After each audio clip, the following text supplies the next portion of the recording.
On our way to a camping trip with my husband Joseph and his parents, we stopped at a rest area off the highway.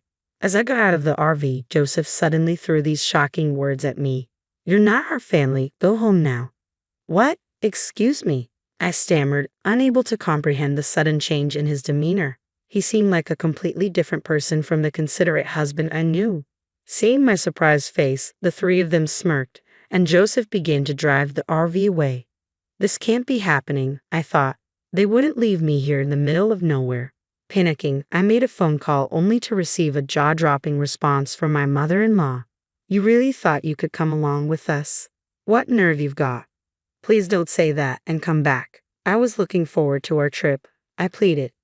"Well, the highway is a one-way street. You can't just turn around. Besides, you're not part of our family. You're just my daughter-in-law. Know your place. By now, we're going to have fun without you." The call abruptly ended as I stood there dumbfounded, watching the RV become smaller and smaller until it disappeared from sight. The words that I wasn't a part of their family pierced my heart and ached intensely. This was terrible. They had me prepare everything, and then a wave of bitterness and heartache washed over me. Feeling helpless, I had no choice but to call a taxi and go back home. I'm Allison, 31 years old. I got married 2 years ago to my husband Joseph, who is the same age as me. He bought a house for us when I hesitated to live with his parents. Although it's within a stone's throw from my in-laws' house, it's better than living with them. However, they are free-spirited people who would suddenly ask me to do a huge amount of shopping or even have me clean their kitchen dirty with dishes and greasy from cooking oil. I cannot deny that it feels like harassment sometimes, but Joseph always tells me, "I'm sorry for the trouble my parents are causing you," so I keep telling myself it's time to endure. His parents are both very concerned about appearances. They treat me surprisingly well in front of others, so I'm careful not to say anything negative about them lest I become the villain. However, I have been hoping for the day when I could understand my in-laws better, but being left behind by my husband was too much of a shock for me to recover from for a while.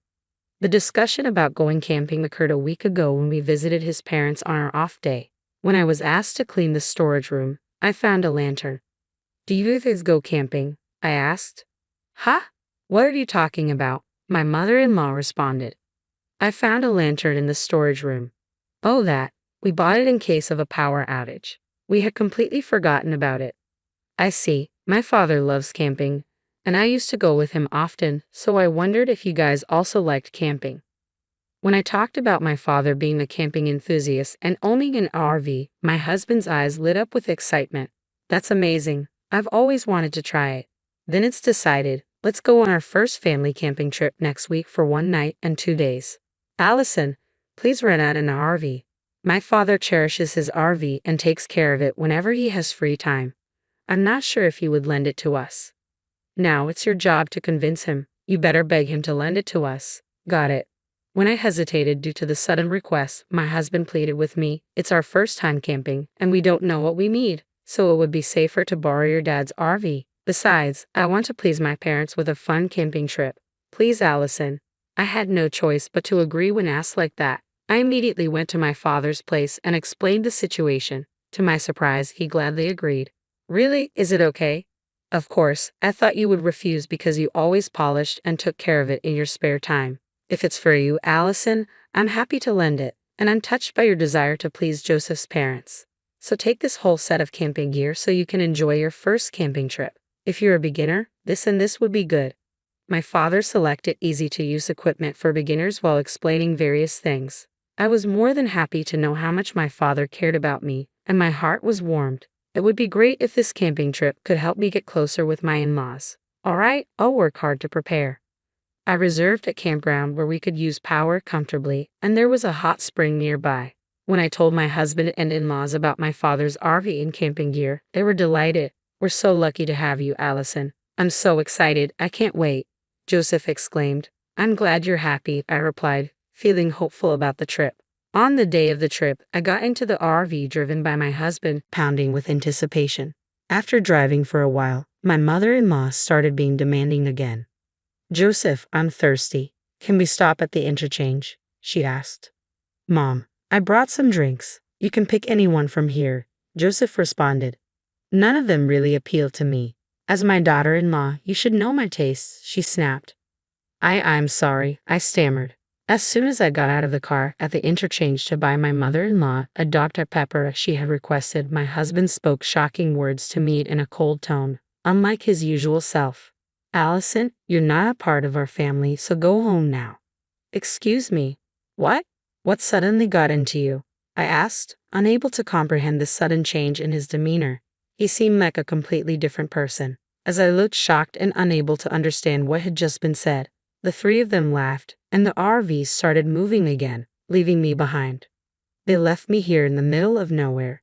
Is this some kind of joke? I thought, panicked. I made a call only to receive a shocking response from my mother-in-law. You thought you could really come with us? What a brazen woman you are. You're not a part of our family.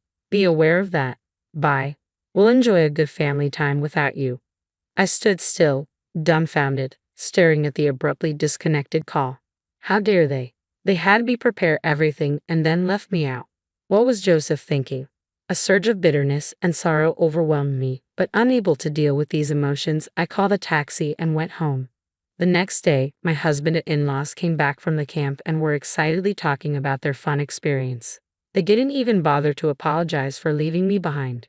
As I started questioning them about the previous day's events, I received an astonishing response. We did it to discipline you as my wife, Joseph said. That's right, Allison. You never understand your place as our daughter-in-law, my mother-in-law added. But there's no need to abandon me on the highway for that, I protested. We had to go this far because you wouldn't get it otherwise, my father-in-law chimed in. We need to properly discipline this failure of a wife before we start living together. Upon hearing the word living together from my mother-in-law, I was startled. I feared that discussions were happening behind my back without my knowledge. What do you mean by living together? I haven't heard anything about this. My parents' place is getting old and is at its limit. I've bought a house where we can invite Dad and Mom to live with us. From next year, we'll be living together, so I'm going to be stricter with you. Be prepared, Joseph declared. I was stunned to hear this was my husband's true intention, deciding such a major thing without consulting me at all. I couldn't believe it. My trembling anger was seemingly insignificant to the three of them. What's worse, after borrowing the RV, they didn't even bother to refill the gas or thank my father. Allison, why are you just standing around? Hurry up and return the RV to your dad. After cleaning the interior, wash the car, then return it to your father. We don't want to be seen as thoughtless, Joseph ordered. Looking at the car interior littered with trash, I was thoroughly disappointed in them, not only ignoring me but also disrespecting my father's kindness. Unforgivable. After cleaning and washing the RV and filling up the gas tank, I returned it. Upon arrival, my father greeted me with a full smile.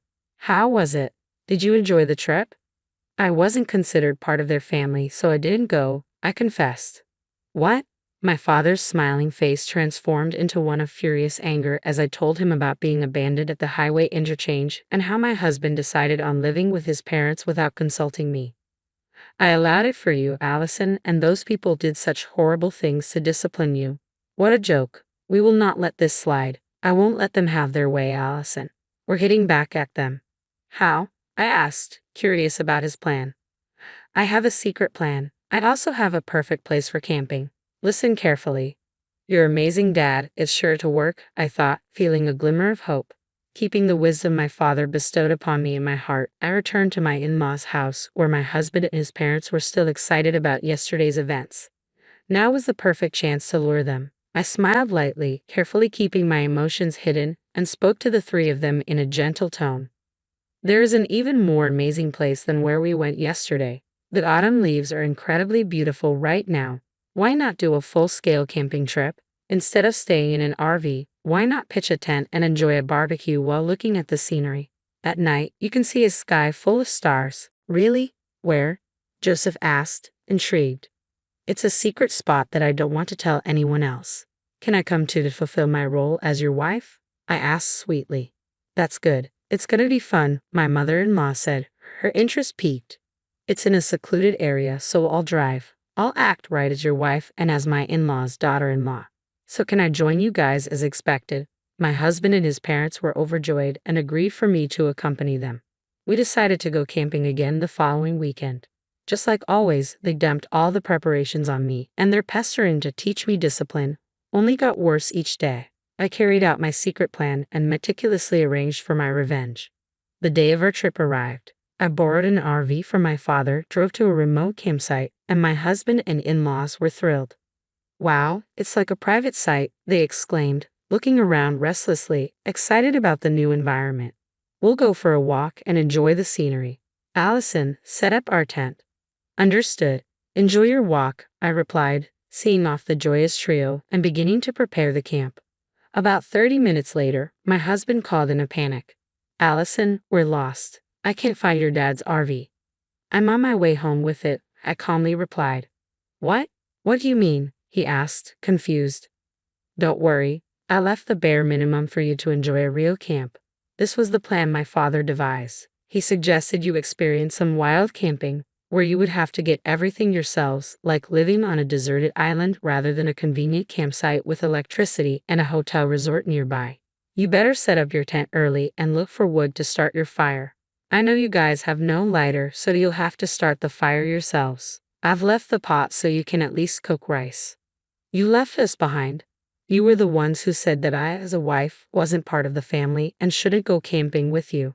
So I took you up to the campsite and tearfully went home. That's what you wanted to do, right?" I said, my voice filled with righteous anger. My husband was momentarily silenced. "Enjoy camping with just your family," I added. I was about to hang up when my husband, in a rage, began yelling at me. "Don't be ridiculous. If you don't come back now, I'll get a divorce from you." "All right, let's get divorced. You'll regret saying that." Being abandoned on the highway, finding my father's cherished RV filled with trash. "I have had enough of living with your parents who do nothing but disrespect me. You're the ones who will regret it." "Stupid woman," my husband shouted before abruptly hanging up. Utterly disgusted, I started driving. I was actually nearby, but I lost all will to go pick them up. After a while, I received another call from my husband. His tone had completely changed, and I could hear his confusion and trembling voice over the phone. "I can't set up the tent no matter what. It's starting to rain, and my parents are getting angry at me. It's getting cold too. What should I do?" "Regretting already? That was quick. Why don't you look up how to set up a tent on YouTube?" "Forget the tent. My father pulled it too hard and ripped it apart." "Allison, you've had your fun. Now fix your attitude and come pick us up." "I'm not coming. If you walk for about an hour, you'll reach a broad road. If you're not going to camp, then come down here with your stuff." "What? Just because I'm asking you nicely doesn't mean you can get all high and mighty." Realizing this was my husband's true nature, my feelings for him had entirely cooled. All I could do was sigh. "Screw this. I'm going to dump all this useless stuff. Just wait till we get home. Someone owns that place. It's private property. If you dump anything here, you'll be sued for illegal dumping. There's a sign that clearly states no littering." "I don't care." My husband, speaking with a strong tone, didn't seem to believe that I was serious about the divorce. I had to show him the reality. "After our divorce, I'll be demanding compensation for the emotional distress from all the harassment you've done to me." "What? Divorce? Is it?" "I'm serious. Our conversation from the time I was left behind on the highway is recorded on my dad's RV dash cam, so you can't deny it. Not just that, I've also recorded the conversations when you were harassing me afterward. Let's calm down. We don't have any savings because we've been paying our mortgage. If you leave, I won't have anyone to cook and clean for us, which will be a problem. You should think before you speak. I'm not your maid. If you don't agree to the divorce, I'll take it to court. It's going to become a big deal, and everyone in the family will know." My husband, always conscious of others' judgment, got silent. I could hear his parents fussing around in the background, but it no longer mattered to me. After that, my husband attempted to say something with a preface of but then the call abruptly cut off. Soon after, I started receiving multiple calls from my in-laws, but I ignored them completely. After a while, the calls stopped ringing, so their phones must have died out of battery.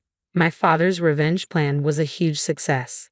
On my way home, I picked up the divorce papers, filled them out, and left them on the table before returning to my sweet childhood home, where my kind father lived. For some reason, my husband and in-laws took 3 hours to descend the mountain that would normally take only 1 hour. You should have used Google Maps instead of bothering me with calls. How foolish, I thought. My husband, desperate to have me stay with him, came to my parents' house, his anger apparent. "Allison, get out here now. I'll teach you a lesson. If you have something to say, talk to my father. He's pretty upset, so it might not end well for you," I replied calmly. My huge and intimidating father stood in front of my husband at the entrance. He went off at my husband and shut him down. Moreover, they left their tent and camping gear in the mountains and were sued for illegal dumping by the owner of the mountain. The person who filed the lawsuit was my father, who had inherited the land from my grandfather. There were a lot of trespassing and dumping incidents happening regularly on the land, so security cameras were installed, and it was clear who was responsible for the mess. I wondered what kind of punishment would be handed down. After finalizing our divorce, I demanded and received $1 million each from my husband and in-laws for the emotional distress they caused me. Unable to pay off their mortgage, my husband's house was foreclosed, and he now lives with his parents in their leaky house, living modestly as a family of 3. No use crying over spilled milk, as they say. I returned to the company I used to work at before getting married, and am regaining the lifestyle that suits me. Next month, I plan to go camping with my parents, and I'm sure that I will have a blast then.